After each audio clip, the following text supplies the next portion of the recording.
జ్వరం అనేది మన శరీరానికి ఒక వరం. మనలో చాలామందికి ఒక అపోహ ఉంది. జ్వరం అనేది ఒక రోగంగా చూస్తారు, కానీ ఇది మన శరీరానికి ఒక ఆయుధంగా పనిచేస్తుంది అని ఎవరికీ తెలియదు. అది ఎలా అంటే, వీడియోలోకి వెళ్ళే ముందు మన ఛానల్ని సబ్స్క్రైబ్ చేసుకొని మాకు సపోర్ట్ చేయండి. అసలు జ్వరం ఎందుకు వస్తుంది? తెల్ల రక్త కణాలు మన శరీరానికి వచ్చే వ్యాధుల్ని ఎదుర్కోవడంలో మనకి బాడీ గార్డ్స్లో పనిచేస్తాయి.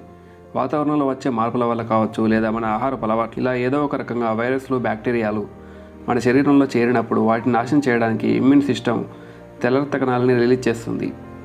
ఈ తెల్ల రక్త కణాలు ఒకవైపు వాటితో పోరాడుతూనే శరీరంలో ఇంకా వైరస్లు పెరిగిపోకుండా క్యాటకోలమిన్స్, పైరోజన్స్ కెమికల్స్ని రిలీజ్ చేసి బాడీ హీట్ని పెంచి శరీరం మొత్తానికి రక్షణ కల్పిస్తాయి. అధిక వేడిలో వైరస్లు బ్రతకలేవు. ఎలాంటి ఆహారం తీసుకోవాలి, ఎందుకు? శరీరంలో ఇలా వైరస్లకు, తెల్ల రక్త కణాలకు యుద్ధం జరుగుతున్నప్పుడు ఎక్కువ శక్తిని వాడుకుంటాయి. అందువల్ల మనం నీరసంగా ఫీల్ అవుతాం. అలా అని క్లిష్టమైన ఆహారం తీసుకుంటే ఆహారాన్ని జీర్ణించుకోవడానికి ఇంకొంచెం ఎక్కువ శక్తి అవసరం అవుతుంది. అందుకని సులభంగా జీర్ణమయ్యే శక్తినిచ్చే లైట్ ఫుడ్ తీసుకోవాలి. ట్రీట్మెంట్ ఏంటి? జ్వరం రావడం మంచిదని అలా వదిలేయడానికి లేదు. అధిక వేడి శరీరంలోని ఇతర బాడీ పార్ట్స్కి హాని చేయవచ్చు. 2 రోజులకు మించి తగ్గలేదు అంటే మీ శరీరంలో ఏదో ఒక భాగం పెద్ద అపాయంలో ఉన్నట్టే. డాక్టర్ సాయంతో టెస్టులు చేయించుకొని దానికి అనుగుణంగా మెడిసిన్ వాడాలి, అంతే తప్ప అన్నిటికీ ఒక పారాసెటమాల్ టాబ్లెట్స్, యాంటీబయాటిక్స్ మీకు పనిచేయవు.